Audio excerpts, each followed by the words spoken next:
লাগিছে বহুত এটোই সবচেয়ে ডাঙৰ কথা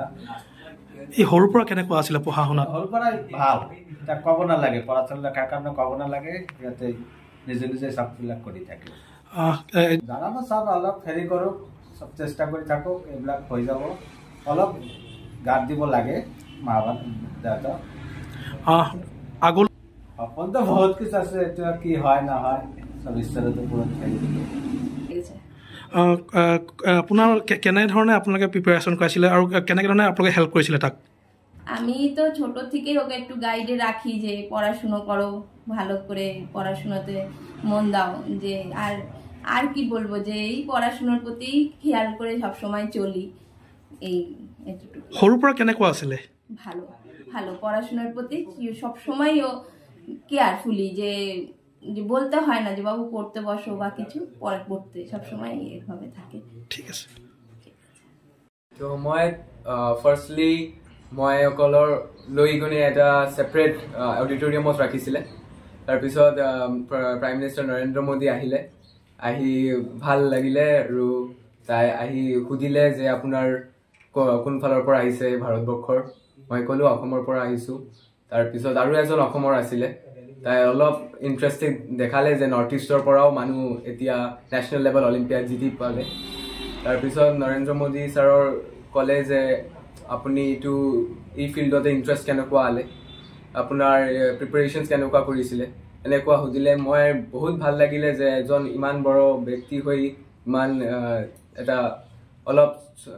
কি কম মই সৰু এটা কাৰণত লৈ ইমান গ্ৰাহ্য দিলে আৰু বহুত ভাল লাগিলে এইটো ঠিক আছে এতিয়া এই মুহূৰ্তত মই বহুত ফ্লেটাৰ্ড আছোঁ বহুত ভাল লাগিলে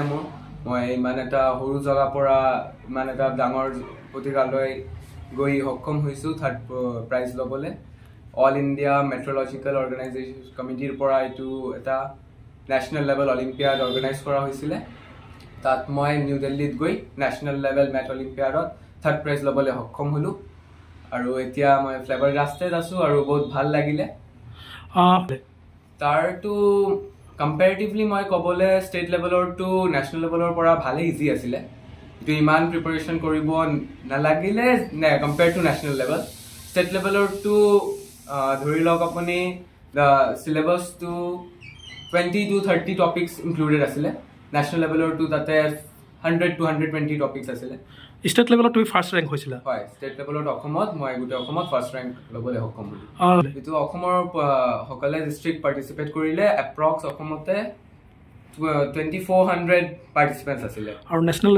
নেশ্যনেল লেভেলত গোটেই 28 ষ্টেটছ এণ্ড 8 ইউনিয়ন টেৰিটৰিজৰ লৈ ফাৰ্ষ্ট ছেকেণ্ড আৰু থাৰ্ড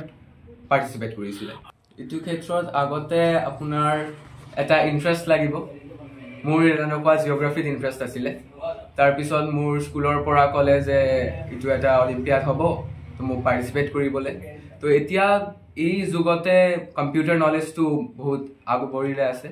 চ' মোৰ অভাৰলি মই যিটো প্ৰিপাৰেশ্যন কৰিছিলোঁ মই পুৰা কম্পিউটাৰ বেছডেই কৰিছিলোঁ মই পুৰা ষ্টাডি মেটেৰিয়েল তাইলৈকে দিছিলে চিলেবাছ দিছিলে মই এইটোৱে ফ'ল' কৰিছিলোঁ তুমি স্কুলিং ক'ৰপৰা কৰিছিলা মই স্কুলিং কৰিছিলোঁ বোকাজানতে প্ৰণৱ বিদ্যাপীঠৰ পৰা